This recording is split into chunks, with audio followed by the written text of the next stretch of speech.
तुम्ही पाहत आहात MCN न्यूज मराठी।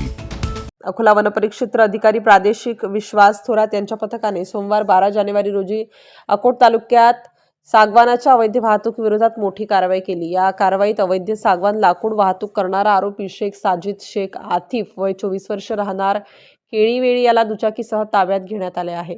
सागवान अवैध वाहतुकीबाबत मिळालेल्या गोपनीय माहितीनुसार अकोट तालुक्यातील मौजा हिंगणी परिसरात सापळा रचण्यात आला होता। दरम्यान सागवान प्रजातीच्या अवैध लाकडाची वाहतूक करणारे एक संशयास्पद वाहन दिसून आले। वनपथकाने वाहन थांबवण्याचा प्रयत्न केला असता चालक शेख साजिद शेख आतिफ याने पळ काढला। मात्र दहीहंडा गेट परिसरात तैनात पथकाने त्याच्याकडून 14,000 रुपयांचे सागवान जप्त करून आरोपीस अटक केली आहे। आरोपीकडे सागवान लाकडाच्या वाहतुकीसाठी कोणताही वैध परवाना अथवा वनविभागाचे अधिकृत दस्तऐवज आढळून आले नाहीत। या प्रकरणी वन अधिनियमांच्या विविध कलमान्वये वनगुन्हा दाखल करण्यात आला आहे। MCN न्यूज मराठीकरिता देवानंद खिरकर, अकोट ग्रामीण।